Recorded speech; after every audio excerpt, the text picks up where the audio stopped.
బాగున్నారా? ఈరోజు వాక్యంలోనికి వెళ్దాం. హెబ్రీయులకు రాసిన పత్రిక 12వ అధ్యాయము మొదటి 2 వచనాలు చదువుకుందాం.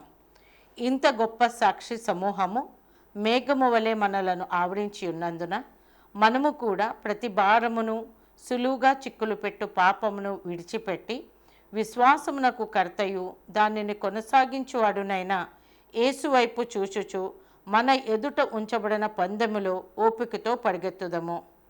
ఆయన తన ఎదుట ఉంచబడిన ఆనందము కొరకై అవమానమును నిర్లక్ష్య పెట్టి సిలువను సహించి దేవుని సింహాసనం యొక్క కుడిపార్శ్వమున ఆసీనుడై ఉన్నాడు. రాసిన పత్రిక 12వ అధ్యాయము మొదటి 2 వచనాలు మనం చదువుకున్నాం కదండి. మరి ఇక్కడ మనము చూసినట్లయితే మొదటగా ఇంత గొప్ప సాక్షి సమూహము అని చెప్పి అంటూ ఉన్నారు. ఏంటి ఇంత గొప్ప సాక్షి సమూహం మేఘం వలె మనల్ని ఆవరించి ఉన్నది అని అంటున్నారు అని చెప్పి మనం ఒకసారి ఆలోచన చేసినట్లయితే హెబ్రీయులకు రాసిన పత్రిక 11వ అధ్యాయములో విశ్వాస వీరుల చరిత్రను రాస్తూ ఉంటారు. అయితే మరి గ్రంథకర్త అయిన పౌలు గారు మరి మొదటి నుంచి కూడా అసలు విశ్వాసము అంటే ఏంటి, విశ్వాస వీరుల చరిత్ర, అబ్రహాము విశ్వాసులకు తండ్రి అయి ఉన్నాడు అన్న దాన్ని మొదలుకొని అంతకన్నా ముందుగా ఉన్న నోవాహు దగ్గర నుండి దేవుడు ఎలాగ మరి తన యొక్క ప్రజల నిమిత్తమై మరి ఒక్కొక్కరిని ఏర్పాటు చేసుకుని వారిని మరి వారి ఎడల తన కృపను చూపించారో, వారు కూడా దేవుని పట్ల ఎలాగ విశ్వాసమును కనుపరచుచు దేవుని మీదే నమ్మకం పెట్టుకుని ఎలాగా ఆడ్ సర్కమ్స్టెన్సెస్లో అంటే మరి ఏమాత్రము నిరీక్షణకు ఆధారము లేనటువంటి పరిస్థితుల్లో నోవాహు దగ్గర నుండి సంఘ చరిత్రలో ఉన్న బైబిల్లో నుండి అనేకమైన మరి విశ్వాస వీరులను గురించి మనకి వ్రాయించి ఉంచారు. అయితే ఈ విశ్వాస వీరుల మరి చరిత్ర అంతా కూడా, లేకపోతే ఆ పట్టిక అంతా కూడా మన ముందు ఎలా ఉందంటే, మన కళ్ళు ఎదురుగుండా ఆకాశం వైపు మనం ఒకసారి చూస్తే ఆకాశం అంతా కూడా మేఘం ఎలాగ కమ్మేసి ఉంటుందో అలాగే మన ముందు ఈ విశ్వాస వీరుల చరిత్ర మన ముందు దేవుడు ఉంచి ఉన్నాడు, వ్రాయించి ఉన్నాడు. అయితే ఇక్కడ ప్రాముఖ్యంగా మనం మాట్లాడుకోవాల్సిన మాట ఏంటంటే, మనము మన జీవితంలో మనము ఈ దినాన మనము జీవిస్తున్నాము అని అంటే మనము ఏ రీతిగా మన జీవన విధానం ఉండాలి, ఏ రీతిగా మనము గుడి వద్దకు పరిగెత్తాలి, అసలు ఏంటి మన జీవితం ఏంటి, గుడి వద్దకు పరిగెత్తడం ఏంటి అని చెప్పి గనక ఒకసారి మనం ఆలోచన చేసినట్లయితే, మనము ఈ లోకములో జీవిస్తూ ఉన్నాం కదా, మనము జీవిస్తూ ఉన్న దాంట్లో మనకి ఉన్న నిరీక్షణ ఏంటి, మన కళ్ళు ఎదురుగుండా మన ముందు ఉన్న మరి బహుమానాలు ఏంటి, దాని గురించి కదా మనం ఈ లోకంలో జీవిస్తూ ఉన్నాము. ఆ జీవన విధానం అంతా కూడా ఒక పరుగు పందెముల దేవుడు అక్కడ వ్రాయించి ఉంచారు. మరి మన ఎదుట ఉన్న మరి ఆ బహుమానాలు ఏంటి, ఆ గుడి దేనిని పెట్టుకోవాలి అని అంటే మన గుడి యేసుక్రీస్తు ప్రభువారి మీద పెట్టుకోవాలని ఉంది. అయితే అసలు మనకి యేసుక్రీస్తు ప్రభువారిని నమ్మము సరే, మరి ఎందుకు ఈ లోకంలో మనం జీవించేటప్పుడు మనం జీవన విధానం ఆయన వాక్య ప్రకారంగా జీవించాలి అంటే కష్టతరంగా ఉంటుంది అని చెప్పి అనుకుంటే, అవును, ఈ లోకంలో మనం జీవించేటప్పుడు ఆయన వాక్య ప్రకారంగా జీవించాలి అని అంటే కష్టతరంగానే ఉంటుంది. అందుకనే దానిని ఒక పందెముతో పోల్చారు. ఈ లోకంలో మన జీవన విధానము పరుగు పందెములో మనం పరిగెడుతూ ఉన్నప్పుడు మన ఎదుట కొన్ని బహుమానాలు ఉన్నాయి. అసలు మనకు ఆల్రెడీ డెఫినెట్గా ఉన్న బహుమానాలు ఏంటో చెప్పండి. ఎవరైతే యేసుక్రీస్తు ప్రభువారిని మరి దేవునిగా అంగీకరిస్తారో వారిని దేవుని కుమారులుగా దేవుడు మనకి కృపను అనుగ్రహించాడు. యోహాను సువార్త 1:12 వచనంలో చూస్తే మనము దేవుని కుమారులుగా ఎంచబడ్డాం. రెండవది మనం ఆలోచన చేస్తే ఆయన మనకి నిత్య జీవమును అనుగ్రహించారు. అయితే ఏంటండి ఇది అందరికీ ఉండవంటే, అవును, అందరికీ ఉండవండి. అందరూ కూడా పాపము చేసి దేవుడు అనుగ్రహించే మహిమను పొందలేకుండా, దేవుడు అనుగ్రహించే ఆ పరలోక రాజ్యమును పొందలేకుండా మరి దేవునికి విరోధముగా జీవిస్తూ ఉన్నారు. అయితే ఇటువంటి ప్రజల మధ్యలో నుండి ఎవరైతే యేసుక్రీస్తు ప్రభువారిని తమ పాపముల నిమిత్తం ఆయన నా కొరకు వచ్చారు ఈ లోకానికి. ఈ లోకంలో ఆయన జీవించారు నా కొరకు, నాకు బదులుగా నాకు రావాల్సిన శిక్షను ఆయన భరించి శిలువలో మరణించారు అని ఎరుగుతారు, నమ్ముతారు, విశ్వసిస్తారు, వారికి రక్షణ కలుగుతుంది. వారు దేవుని కుమారులు అవుతారు. వారికి నిత్య జీవం ఉంటుంది. మరి ప్రకటన 3:20-21లో గనక మనము చూసినట్లయితే, ఇదిగో నేను తలుపు యొద్ద నిలవబడి నేను తలుపు తడుతున్నాను. ఎవరైతే నా స్వరము విని నాకు తలుపు ఓపెన్ చేస్తారో వారి ఇంటిలోనికి నేను వచ్చి వారితో కూర్చుండి నేను భోజనం చేస్తాను. అంతేకాదు, ఈ లోకంలో జీవించేటప్పుడు ఎవరైతే వాక్య ప్రకారంగా జీవించడానికి జయ జీవితం జీవిస్తారో వారికి నా సింహాసనములో, ఆ పరలోక రాజ్యంలో నా సింహాసనములో వాడిని కూర్చుండబెడతాను. ఇవి మన కన్నుల ఎదుట ఉంచబడినవి. కాబట్టి మనము కూడా ఈ లోకంలో మనం జీవిస్తూ ఉన్నప్పుడు మన జీవన యాత్రలో కొన్ని హర్డల్స్ ఉన్నాయి. ఏంటి ఆ హర్డల్స్? అరే, నేను రోజు వాక్యం చదువుకుంటున్నాను, దేవుని వాక్య ప్రకారంగా జీవించాలనుకుంటున్నాను, ఆ యేసయ్య వైపే చూస్తూ నేను జీవిస్తూ ఉన్నాను, నాకు కూడా హర్డల్స్ వస్తాయా? ఎస్, వస్తాయి. ఈ లోకంలో జీవిస్తున్నాం కదండి, హర్డల్స్ ఉంటాయి. అవి ఏంటంటే సులువుగా చిక్కులు పెట్టే పాపం. సులువుగా చిక్కులు పెట్టే పాపం అంటే అది నా జీవన యాత్రలో అదొక హర్డిల్ అని మనం గమనించాలి. అంతేకాదు, అది మనం పొందబోయే ఆ బహుమానాన్ని పొందకుండా మనల్ని అడ్డగించేదని మనం గుర్తించాలి. ఈ సులువుగా చిక్కులు పెట్టు పాపం అని ఎందుకు పేరు పెట్టారంటే కొన్ని వాటికి అది పాపం కింద అనిపించదు. అందరూ అలాగే ఉన్నారు కదా అనిపిస్తుంది, అదేం పెద్ద పాపం అనిపిస్తుంది. కాబట్టి మనము బహుమానం పొందాలి అని అంటే ఖచ్చితంగా దేవుడిచ్చే ఆ నిత్య జీవము, ఆ పరలోక రాజ్యంలో మంచి భవనాలు, మరి దేవుడు ఇచ్చే జీవ కిరీటాలు, ఇవన్నీ కూడా బోల్డెన్ బహుమానాలు మన కొరకు అవైటింగ్, మన కొరకు ఎదురు చూస్తూ ఉన్నారు. ఆ బహుమానాలన్నీ పట్టుకుని వాటిని పొందుకోవాలి అని అంటే ఖచ్చితంగా ఈ హర్డల్స్ ఏంటో మనకు తెలుసుకోవాలి. మొట్టమొదటగా నేను మాట్లాడాలనుకుంటున్నది ఈ రోజున ఏమిటి అంటే గర్వం. ప్రతి మనిషికి కూడా కొంత ఆత్మాభిమానం కలిగి ఉంటారు. అది న్యాచురల్, అది కరెక్టే, అది తప్పేమీ కాదు. ఆత్మాభిమానం కలిగి ఉండడం వేరు. ఆ ఆత్మాభిమానం పెరిగిపోయి అహంకారంతో మిళితమైనప్పుడు అది గర్వంగా మారిపోతుంది. ఇప్పుడు మనము జీవిస్తూ ఉంటాము, మనము జీవిస్తూ ఉన్న జీవితంలో మనల్ని గుర్తించలేదు, పట్టించుకోలేదు, మనకి ఇవ్వాల్సిన మర్యాద ఇవ్వలేదు, లేకపోతే మరి మనకి రావాల్సిన ఏమంటారు ఘనత కానీ లేకపోతే బహుమానాలు కానీ రాలేదు, మనల్ని సైడ్ చేసినట్టుగా ఉంది. అప్పుడు మనకేమనిపిస్తుంది? ఖచ్చితంగా అరే నాకేంటి ఇలాగ చేశారు. నిజముగా అక్కడ అన్యాయం జరిగితే ఓకే, మనం కొంచెం ఫీల్ అయితే పర్వాలా, కానీ అక్కడ మామూలుగా రొటీన్గా జరిగే విషయాలు కూడా ఒక్కొక్కసారి మనకి చాలా మరి మన అహం అడ్డం వస్తుంది. మనకి అహంకారము, గర్వము కలిగి మనము చాలా ఏమంటారు స్ట్రెస్ ఫీల్ అయిపోతాం. మన హృదయంలో గందరగోళం స్టార్ట్ అవుతుంది.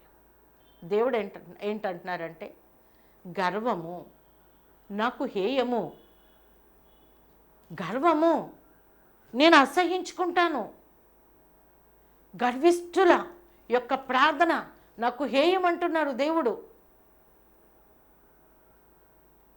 ఈ గర్వము కలిగిన వ్యక్తి ఎలా ఉంటారంటే దేవుడు ఏదైనా నువ్వు తప్పుదారిలో వెళ్ళిపోతున్నావు సుమా అని ఎవరితోనన్నా చెప్పిద్దామని దేవుడు చూస్తే, లేదా వాక్యం ద్వారా దేవుడు నీతో మాట్లాడాలని చూస్తే గర్వ హృదయం ఉన్నవాడు కరెక్షన్కి ఒప్పుకోడు, కరెక్ట్ చేసుకోవడానికి ఇష్టపడరు.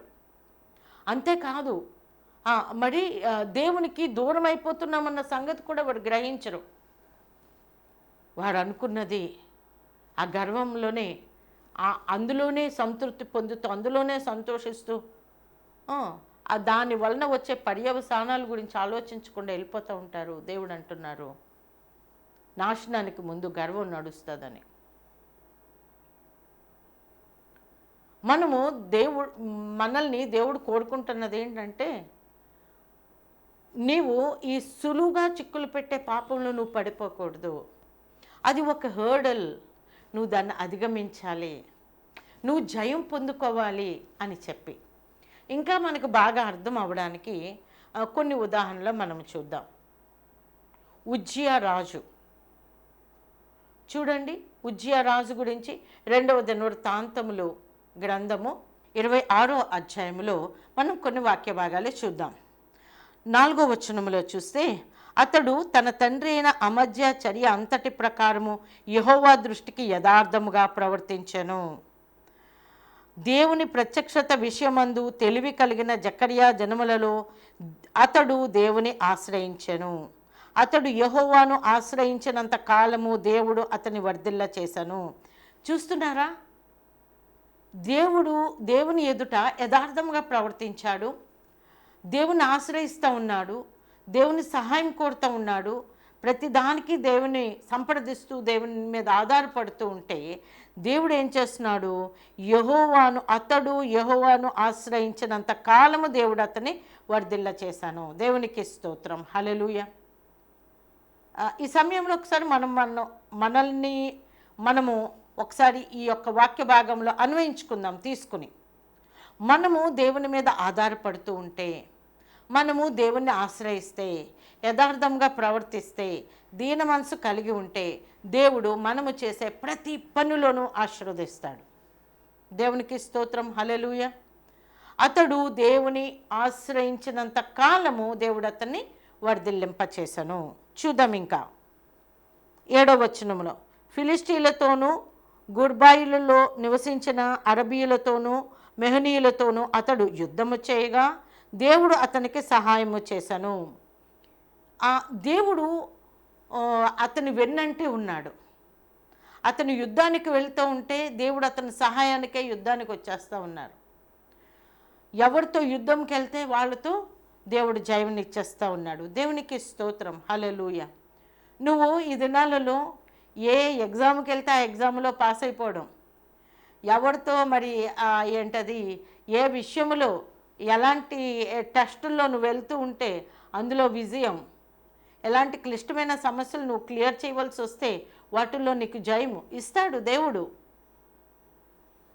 చూద్దాం ఇంకా, అమ్మోనీయులు ఉజ్జియాకు పన్నిచ్చువారైరి, అతడు అధికముగా బలాభివృద్ధి నొందను గనుక అతని కీర్తి ఐగుప్తు మార్గ ప్రదేశములన్నిటను వ్యాపించను.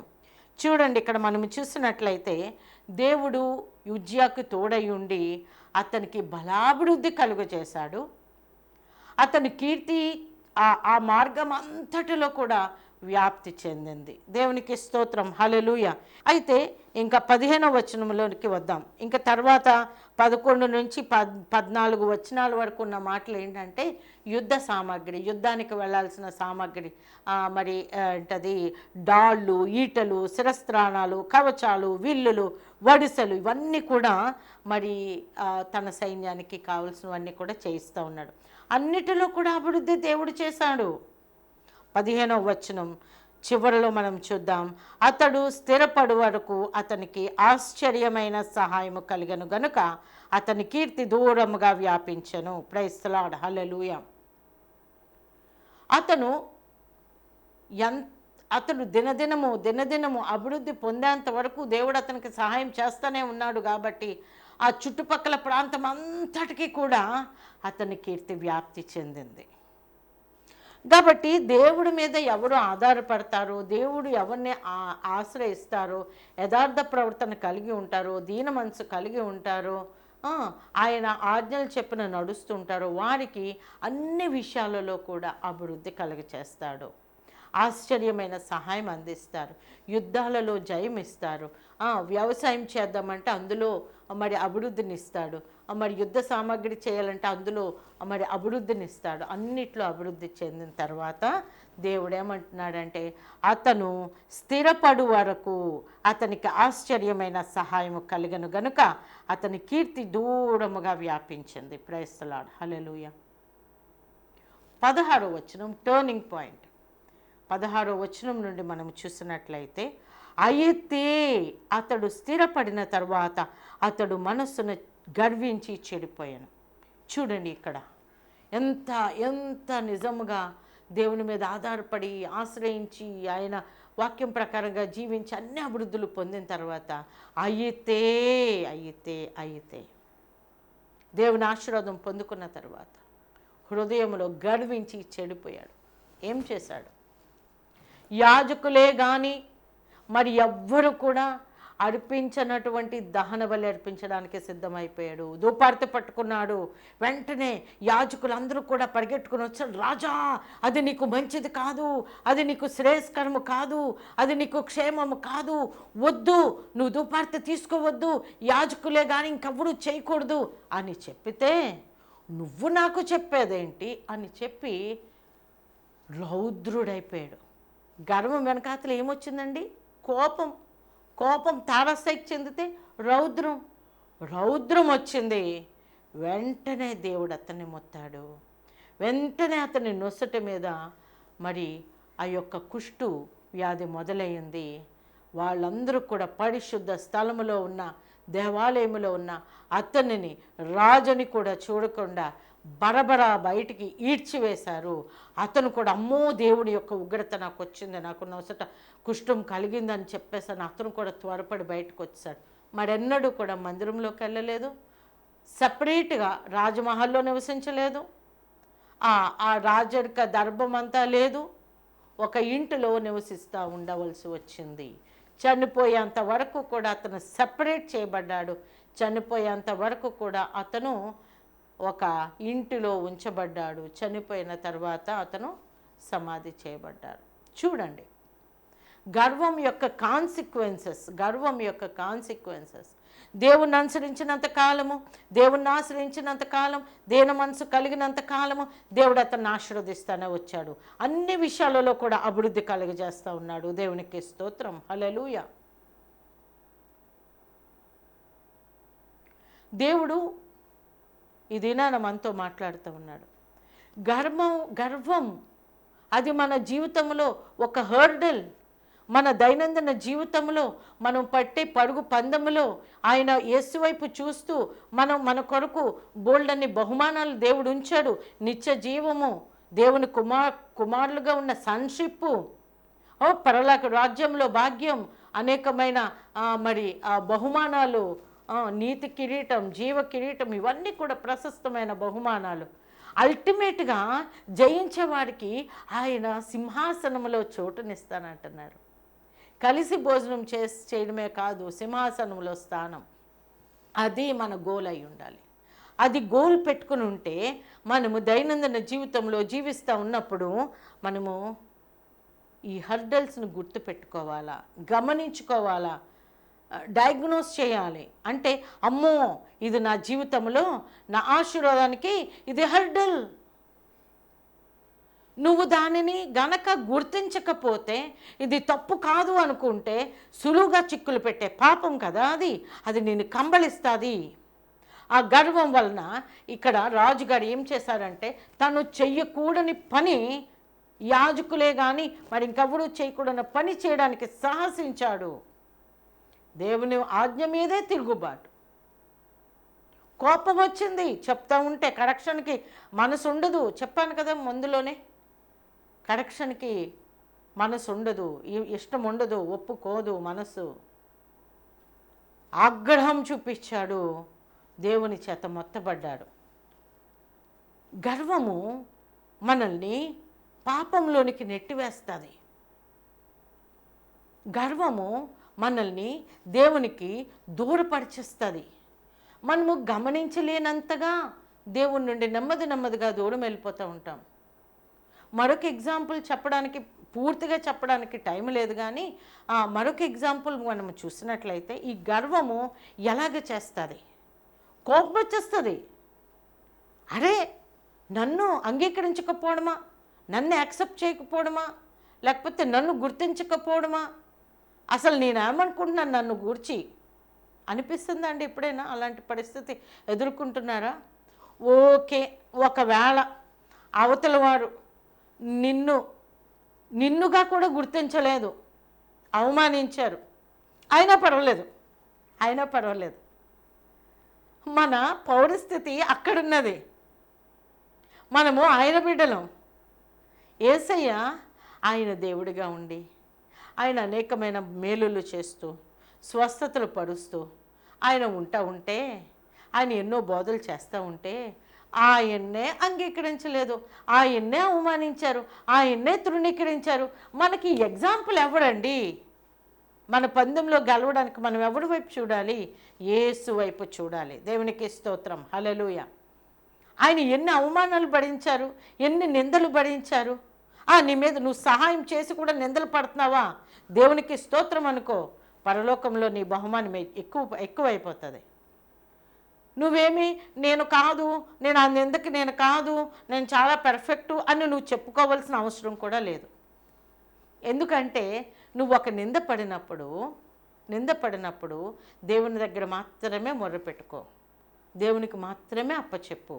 దీన మనసు ఏంటంటే గర్వానికి ఆపోజిట్. దీన మనసు కలిగి దేవుణ్ణి ఆశ్రయించినప్పుడు దేవుడే జవాబు వాడితో ఇస్తాడు. దేవునికి స్తోత్రం. మరి ఏంటది, మరియమ్మ గారు గర్భం ధరించినప్పుడు మరి ఎలాగా మరి అందరూ కూడా నిందలేస్తూ ఉన్నారు. యోసేపు కూడా అమ్మో ఏంటి చాలా మంచిదనుకున్నాను అనుకుని అందరూ నిందలు విని అతను బాధపడుతూ ఉంటే దేవుడు మాట్లాడారు. నీ నిందకి నీ నిర్దోషత్వాన్ని నువ్వు ప్రూవ్ చేసుకోవడానికి నువ్వేమీ చెయ్యక్కర్లేదు. దేవునికి స్తోత్రం. దేవుడే నీ పక్షంగా మాట్లాడతారు. అయినా ఒకవేళ నువ్వు నిందలే పడుతున్నావు అనుకోండి, పర్వాలేదు. సో అంటే ఇప్పుడు నిన్ను గుర్తించకపోవడానికి మామూలుగా ఉండి నీ గర్వం నీకు అడ్డుగా వచ్చి నిన్ను గుర్తించకపోవడం బట్టి నువ్వు కోపం తెచ్చుకుని మరి నువ్వు ఆగ్రహం అయిపోతే అది గర్వం. నిన్ను అంగీకరించకపోయినా, యాక్సెప్ట్ చేయకపోయినా, నిన్ను గుర్తించకపోయినా నువ్వు సబ్మిసివ్గా ఉండిపో, మరి హ్యూమిలిటీ కలిగి ఉండు, హంబుల్గా ఉండు. అప్పుడు దేవుడు నీకు రివార్డ్ ఇస్తాడు, దేవుడు నీ పక్షంగా వాద్యమాడతాడు. సో గర్వం గుర్తించలేకపోయినప్పుడు, గర్వము కలిగి ఉన్నప్పుడు నీ స్థితి ఎలాగుంటుంది? లేకపోతే నువ్వు దీన మనసు కలిగి దాన్ని యాక్సెప్ట్ చేసి ఒక నిందగా నువ్వు అనుగ్రహించినప్పుడు దేవుని ఆశీర్వాదం నీకు ఎలాగుంటుంది? అది మనము ఆలోచన చేసుకోవాలి. దేవుడు మాట్లాడాడు, కరెక్షన్కి ఇష్టపడలేదు, అల్టిమేట్గా ఎక్కడికి ల్యాండ్ అయ్యాడు? కయ్యూనుని హత్య చేశాడు. కాబట్టి ఎక్కడికి వెళ్తుంది గర్వం? నన్ను అంగీకరించడా దేవుడు, నేను కదా మొదటి బిడ్డను. కోపము తర్వాత సత్క్రియ చేయకపోతే పాపం పొంచి ఉంటుందని దేవుడే మాట్లాడుతూ ఉన్నారు. అల్టిమేట్గా హత్య చేయడానికి వెళ్ళిపోయాడు. కాబట్టి ఈ గర్వము ఎడల మనం చాలా జాగ్రత్తగా ఉండాలి. మనల్ని మనముగా యాక్సెప్ట్ చేయలేకపోయిన పరిస్థితిలో నీకు గర్వం ఉంటే నీకు కోపం వస్తుంది. నీవు దానిని దీన మనసుతో అంగీకరించు, దేవుని దగ్గర రివార్డు ఉంటుంది. దేవునికి స్తోత్రం, హల్లెలూయా.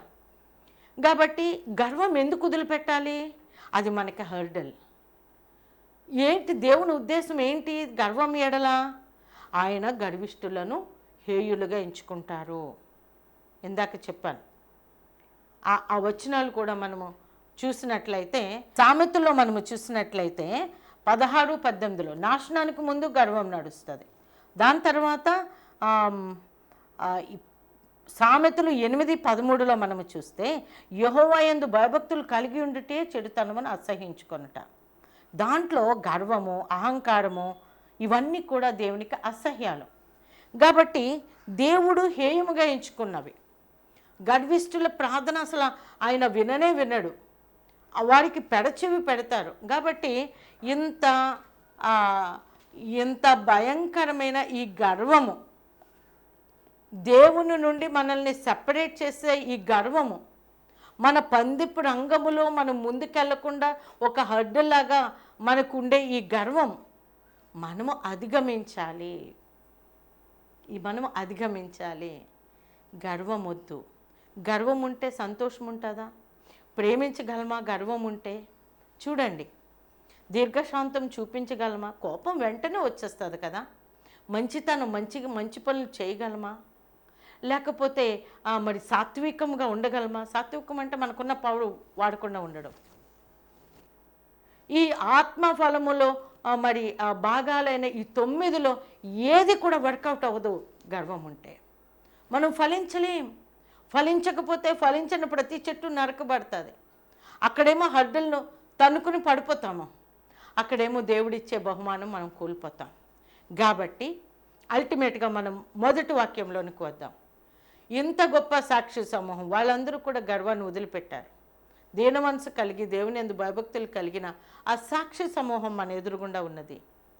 మనం ఏం చేయాలంటే దేవుడు మనకిచ్చిన ఈ పందెపు రంగములో యేసుక్రీస్తు ప్రభువాడు ఎలాగా అవమానమును నిర్లక్ష్యపెట్టి తన ముందు ఉంచబడిన ఆనందము కొరకు మరి గురువు వైపే ఆయన వెళ్ళారు.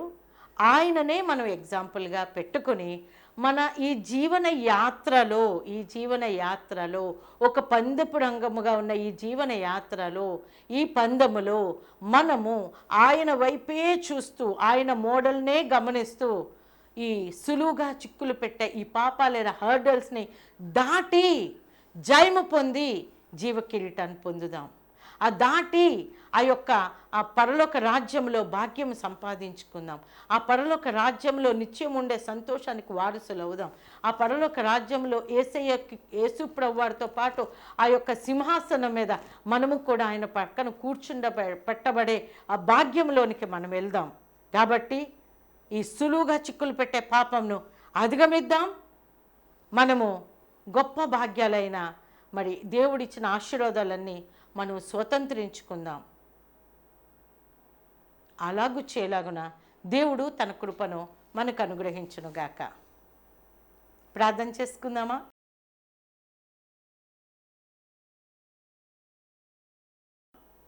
ప్రియ పరలోకమందున మా తండ్రి, నీకు వేలాది స్తుతులు స్తోత్రములు తండ్రి. ప్రభువా, గర్వం యేసయ్య ఒక సులువుగా చిక్కులు పెట్టే పాపం ప్రభువా. అది మా పందెపు రంగంలో మేము పరిగెడుతూ ఉంటే అడ్డుగా వస్తుంది ప్రభువా. దానిని మేము గుర్తించాలి, దానిని మేము అధిగమించాలి. దీన మనస్సు కలిగి ప్రభువా ఆత్మ ఫలం ఫలించేలాగిన కృపను అనుగ్రహించండి ప్రభువా. యేసయ్య ఆ యొక్క తండ్రి నా ప్రభువా, మరి ఉజ్జియా ఎంతో నిన్ను ఆశ్రయించినంతకాలం ఎంతో అభివృద్ధి పొందాడు, ఎంతో పేరు పొందాడు, కీర్తి ప్రతిష్టలు పొందుకున్నాడు. కానీ హృదయంలో గర్వించి ప్రభువా జీవితకాలం అంతా కుష్టుతో ప్రభువా మొత్తబడ్డాడు. కయ్యూను కూడా నా తండ్రి నా ప్రభువా యేసయ్య నా అర్పణ అంగీకరించబడలేదని కోపం తెచ్చుకున్నాడు. గర్వముతో కోపం తెచ్చుకుని తమ్ముని చంపి శాపగ్రస్తుడైపోయాడు. మేము అలాగ అవ్వకూడదు ప్రభువా. మేము నీ ఆశీర్వాదానికి వారసులు అవునట్లుగా నీ కృపను మాకు అనుగ్రహించండి.